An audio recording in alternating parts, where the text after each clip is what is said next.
మాజీ మంత్రి బుగ్గన రాజేంద్రనాథ్ కు భారీ షాక్ తగిలింది. డోన్లో టీటీడీ కళ్యాణ మండపం అంశంపై రాజకీయ దుమారం రేగింది. కళ్యాణ మండపాన్ని పరిశీలించేందుకు వస్తున్నారన్న సమాచారంతో గేటుకు తాళాలు వేశారు అధికారులు. నిర్మాణం పూర్తయినా ఇంకా ప్రారంభించలేదని బుగ్గన ఫైర్ అయ్యారు. తమ ప్రభుత్వ హయాంలో నిర్మించిన మండపాన్ని ప్రజలకు అందుబాటులోకి తీసుకురావడంలో విఫలమైంది ప్రభుత్వం అంటూ కూడా విమర్శించారు.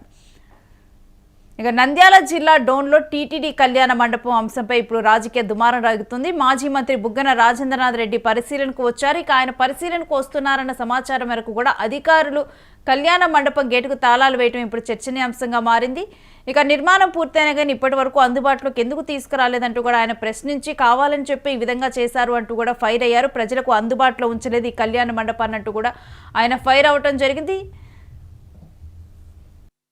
ఈరోజు డోను పట్టణ శివార్లలో తిరుమల తిరుపతి దేవస్థానం వారు కట్టిన కళ్యాణ మండపాన్ని సందర్శించడానికి రావడం జరిగిందనమాట.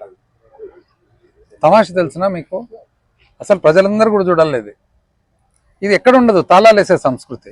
2020 సంవత్సరంలో మన ప్రభుత్వం వచ్చిన తర్వాత 2019లో 20 సంవత్సరంలో కోవిడ్ ఉండగా కూడా ఈ పట్టణానికి తదితర ప్రాంతాలకు వెనుకబడిన ప్రాంతం కాబట్టి ప్రజలందరికీ కూడా, ముఖ్యంగా పేదవారికి ఏదన్నా కానీ ఒక శుభకార్యం చేసుకునేదానికి ఒక మంచి ఆవరణ ఉండాలనే ఉద్దేశంతో అప్పటి ముఖ్యమంత్రి జగన్మోహన్ రెడ్డి గారిని విన్నవించుకొని అప్పటి చైర్మన్ శ్రీ వైవి సుబ్బారెడ్డి గారిని మరి రిక్వెస్ట్ చేసుకొని డోన్ పట్టణానికి 3,30,00,000 టీటీడీ కళ్యాణ మండపము కట్టేట్టుగా, శ్రోత్రియం గుండాల గుడి పక్కన 5 కోట్ల రూపాయలతో టీటీడీ కళ్యాణ మండపం కట్టేట్టుగా ఏర్పాటు చేయడం జరిగింది. శాంక్షన్స్ తీసుకోవడం జరిగింది.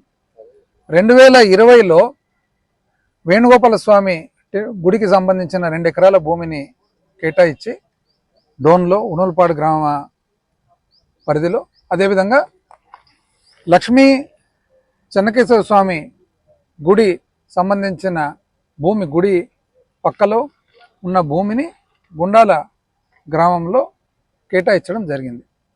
2022, 23లో 24లో కన్స్ట్రక్షన్ స్టార్ట్ చేయడం జరిగింది. ఎలక్షన్ నాటికి ఇంచుమించు పూర్తి అయిపోయింది. 1.5 సంవత్సరముగా ఇంతవరకు పూర్తి చేయకపోగా ఎటువంటి ఉద్దేశం ఏదైతే ఉందో ఆ ఉద్దేశాన్ని నీరుగార్చి మన శ్రోత్రియం గుండాల లక్ష్మీ చెన్నకేశ్వర స్వామి గుడికి లక్షలాది రూపాయలు ఎవరు కట్టలేదండి, మేము చేతి నుంచి కట్టిండే. ఈరోజు కంబగిరి స్వామి గుడికి మేము కట్టిండే చేతి నుంచి. ఈరోజు పాలుట్ల రంగస్వామి గుడికి మేము కట్టిందే చేతి నుంచి.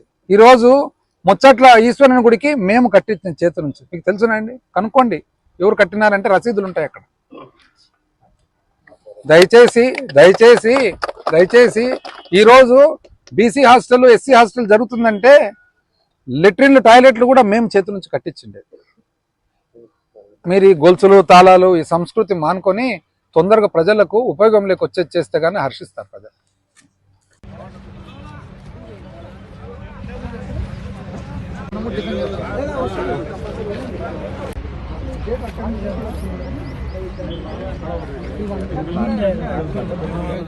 ఇక ఇదే అంశాన్ని గురించిన డీటెయిల్స్ మా ప్రతినిధి మల్లికార్జున అందిస్తారు. మల్లికార్జున, మొత్తం కూడా అంటే టీటీడీ వైసీపీ హయాంలో నిర్మించినటువంటి, డోన్లో నిర్మించినటువంటి ఈ కళ్యాణ మండపం ఇంకా కూడా ప్రజలకు అందుబాటులో రాకపోవటం, ఇంకా తాళాలు వేసి ఉండటం, దీని గురించిన పూర్తి డీటెయిల్స్ ఏంటి?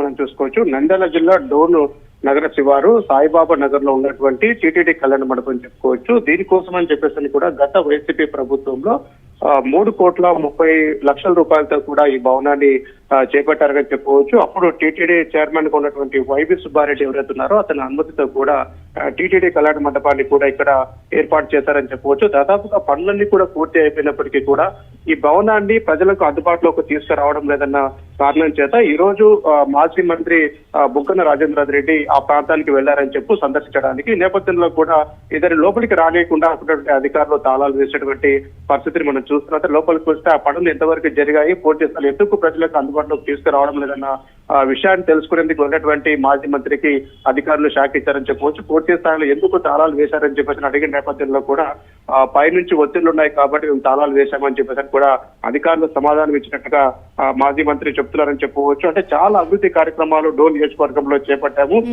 అయితే పెండింగ్ లో ఉన్నటువంటి ప్రాజెక్టులను పూర్తి చేయకుండా కూటమి ప్రభుత్వం నిర్లక్ష్యం వహిస్తా ఉంది. సంవత్సరంన్నర పూర్తి అవుతున్నప్పటికీ కూడా ఇంతవరకు ఏ అభివృద్ధి కార్యక్రమాలు పూర్తి చేయలేదు. మరోపక్క మనం చూసుకుంటే డోన్ లో నిర్మించిన డోన్ రైల్వే అండర్ పాస్ నిర్మాణం పనులు కూడా పట్టించుకోవడం లేదు. అనేక గుళ్ల నిర్మాణం చేపట్టాం, వాటిని కూడా పట్టించుకోవడం లేదు. ప్రజలకు మేలు చేసే విధంగా ప్రభుత్వం పనిచేయాలి కానీ ఇంకో ప్రభుత్వానికి మేలు అదైతే పేరు వస్తుందన్న కారణం చేత ఈ పనులను ఆపేస్తే ప్రజలు ఇబ్బంది పడతారు. కాబట్టి పూర్తి స్థాయిలో ఏదైతే ఈ తాళాలు వేసేటువంటి సంస్కృతికి ముగింపు పలకాల. ఏదైతే వైసీపీ ప్రభుత్వం ప్రజల కోసం తీసుకొచ్చినటువంటి సంక్షేమ కార్యక్రమాలు ఏవైతే ఉన్నాయో అవి చివరి దశలో ఉంటే కనుక వాటిని పూర్తి చేసి మనుగడలోకి తీసుకురావాలని చెప్పేసి కూడా బుగ్గన రాజేంద్రనాథ్ డిమాండ్ చేశారనే మనం చెప్పవచ్చు. అయితే మల్లికార్జున్ ఎప్పుడు కూడా డోన్ లో ఉన్నటువంటి ఈ టీటీడీ దాని కళ్యాణ మండపానికి కూడా టీటీడీ నిర్మించిన కళ్యాణ మండపానికి ఎప్పుడు తాళాలు వేసుంటాయో బుగ్గన రాజేంద్రనాథ్ వస్తున్నారనే తాళాలు వేశారా?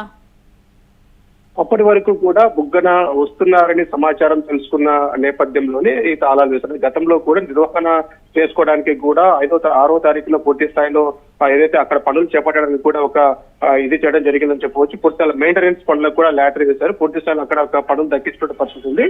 అయితే ఈ బుగ్గన ఈ ప్రాంతానికి వస్తున్నాడు అని తెలుసుకున్నటువంటి క్రమంలోనే తాళాలు వేసినారని చెప్పేసి కూడా బుగ్గన ఆరోపిస్తున్నారు. ముఖ్యంగా వాస్తవాన్ని చూసుకుంటే ఉదయం వరకు కూడా ఆ కార్యాలయం తెరిచే ఉంది. ఎప్పుడైతే రాజకీయ నాయకులు ఈ బుగ్గన అక్కడికి వస్తున్నట్టు తెలుసుకున్నటువంటి అధికారులు పూర్తి స్థాయిలో కొంతమంది అక్కడ స్థానికంగా ఉన్నటువంటి లీడర్లు ఎవరైతే ఉంటారో వారి ఒత్తిడి కారణంగానే ఈ తాళాలు వేసినట్టుగా తెలుస్తోంది. ఇది గతంలో ఇదే కాదు, మున్సిపల్ కార్యాలయం తను కట్టాడు, మున్సిపల్ కార్యాలయం అక్కడికి వెళ్లాలన్నా కూడా ఇదే పరిస్థితి ఉండేది. తను అప్పుడు నిర్మించినటువంటి మున్సిపల్ గ్రౌండ్స్ లో కూడా అతను వెళ్లాలంటే కూడా ఇదే పరిస్థితి ఉండేది. మరోసారి ఇది పునరావృతమైందని చెప్పుకోవచ్చు. ఈ రోజు మనం టీటీడీ కళ్యాణ మండపం ఆయన నిర్మించినటువంటి టీటీడీ కళ్యాణ మండపం ఏదైతే ఉందో ఆ ప్రాంతానికి లోపలికి వెళ్ళనీయకుండా మరోసారి కూడా అడ్డుకున్నటువంటి పరిస్థితి అయితే మనం చూస్తున్నాం. అండ్ మల్లికార్జున్, ఏ ప్రభుత్వం ఏ చర్యలు చేపట్టినా కానీ అప్పుడున్నటువంటి అభివృద్ధికి మరొకటి ప్రజల కోసము, అదేవిధంగా ప్రజాధనం ఇక్కడ టీటీడీలో అయినా కానీ ప్రజలు స్వామివారికి కానుకగా ఇచ్చినటువంటి ధనాన్ని దీనికి వెచ్చించి కట్టడం జరిగింది. అలాంటిది ఎందుకు ఇప్పుడు ప్రభుత్వం దీన్ని డోన్ వాసులకి అందుబాటులోకి తీసుకొని రాలేదు? మనం చూసుకోవచ్చు. దాదాపుగా 3,30,00,000 రూపాయలతోటి అత్యాధునికంగా నిర్మించినటువంటి భవనం ఇది. అంటే మనం పులివెందుల్లో ఒక భారీ స్థాయి లాంటి కళ్యాణ మండపం ఉంటుంది.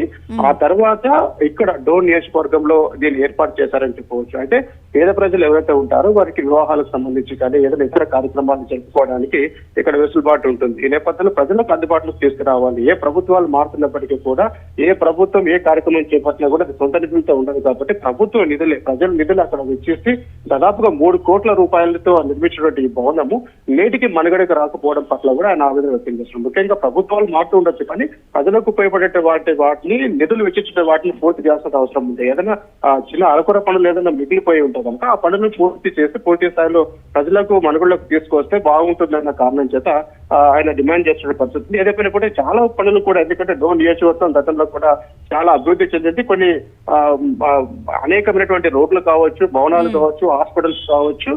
మాజీ మంత్రి అక్కడ మంత్రిగా ఉన్నప్పుడు ఆయన చేసి చాలా డెవలప్మెంట్లు అయితే చేశారు. అయినప్పటికీ కూడా అవి కూడా ఏదైతే ప్రభుత్వం మారిన నేపథ్యంలో 2024 ఎన్నికల తర్వాత కూడా అంతకంటే ముందు వరకు కూడా పనులు చకచకా జరుగుతూ వచ్చాయి. ఒకవేళ ప్రభుత్వం మారిన వెంటనే అవి పనులు జరగడం లేదని చెప్పవచ్చు. పూర్తిస్థాయి ఆ పనులన్నింటినీ కూడా తిరిగి ప్రారంభించాలా, పూర్తిస్థాయి ఎందుకంటే ప్రజలకు ఉపయోగపడే కార్యక్రమాలు చేయాలని చెప్పేసి కూడా మాజీ మంత్రి ఒకవైపు డిమాండ్ చేస్తున్నారు. మరోపక్క చూసుకుంటే కూటమి ప్రభుత్వం మాత్రం ఆ పనులు పూర్తి చేస్తే కనుక బొగ్గనకు లేదా గత వైసీపీ ప్రభుత్వానికి పేరు వస్తుందన్న కారణం చేతనే వీటిని పూర్తి స్థాయిలో నిలిపివేస్తారని చెప్పేసి కూడా విమర్శలు వెలువడుతున్నాయి. ఏది ఏమైనప్పటికీ కూడా ప్రజాధనంతో ఏదైతే కట్టేటువంటి బిల్డింగ్లు ఏవైతే ఉన్నాయో వీటిని మనుగడలోకి తీసుకురావాల్సినటువంటి అవసరం ఎంతైనా ఉందని చెప్పేసి కూడా ఇటు వైసీపీ నేతలు కావచ్చు, ప్రజా సంఘాల నేతలు, ప్రజలు కూడా కోరుకుంటున్నటువంటి పరిస్థితిని మనం చూస్తున్నాం.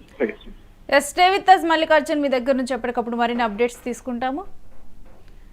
ఇక ఇప్పుడు డోన్లో ఉన్నటువంటి ఈ పరిస్థితి ఏదైతే ఉందో ఇది మరోసారి కూడా చర్చనీయాంశంగా మారిందని చెప్పాలి. బుగ్గన వచ్చినప్పుడు మొత్తం కూడా టీటీడీ నిర్మించినటువంటి కళ్యాణ మండపానికి మొత్తం కూడా తాళాలు వేసి వెళ్ళిపోవటం అధికారులు బుగ్గన వస్తున్నారని చెప్పి అప్పటి వరకు కూడా తీసున్నటువంటి ఆ కళ్యాణ మండపానికి తర్వాత తాళాలు వేసి వెళ్ళటం అయితే చర్చనీయాంశంగా మారింది. ఇంకొకటి ఏంటంటే నిర్మాణం చూస్తూ ఉంటే పూర్తిగా కూడా పూర్తయినట్లు కనిపిస్తుంది. కేవలం ఒకవేళ కనుక అడపాదడప చిన్న చిన్న పనులు కనుక మిగిలి ఉంటే వాటిని పూర్తి చేసి డోన్ వాసులకి అందుబాటులోకి తీసుకొని రావాలి. కానీ ఈ విధంగా కూడా నిరుపయోగంగా అన్ని నిధులు కోట్ల నిధులు వెచ్చించి ఖర్చు చేసి కట్టినటువంటి ఒక కళ్యాణ మండపాన్ని నిరుపయోగంగా అలా వదిలేయటం వల్ల ఏం ఉపయోగం? ఏదైనప్పటికీ కూడా ప్రభుత్వాలు ఏదైనప్పటికీ కూడా అక్కడ జరిగేదంతా కూడా ప్రజాధనంతోనే జరిగేది. ఇక్కడ టీటీడీ నిర్మించినా కానీ అక్కడ భక్తులు సమర్పించిన కానుకలు ప్రజల ఉపయోగార్థం టీటీడీ అక్కడ వెచ్చించి కట్టడం జరిగింది. ఇలాంటి వాటిలో ప్రభుత్వాలు వచ్చినప్పుడల్లా కూడా గత ప్రభుత్వంలో కట్టిని మేము ఇప్పుడు ఓపెన్ చేయం, లేకపోతే నెక్స్ట్ ఇంకో ప్రభుత్వం వచ్చినప్పుడు ఈ ప్రభుత్వంలో వచ్చినట్టుకి మేము ఇంకో రంగులేస్తాం. ఇదంతా కూడా అసలు స్వాగతించదగ్గ వైఖరి కాదు. అధికారులు కానీ వీళ్ళందరూ కూడా ఒకసారి ఇలాంటి అంశాల మీద వాళ్ళకై వాళ్ళు మననం చేసుకోవాలి. మరొకటి ఏంటంటే ఏదైనా కానీ ప్రజా ప్రయోజనాల కోసం ఉన్నది ఏదైనా కానీ ఇటువంటి వైఖరిని చూపించకుండా ముందలకి ప్రజలకు ఆ ప్రయోజనాలు అందేలా చేయటమే అక్కడ ఉన్నటువంటి నేతలైన అధికారుల పనైనా.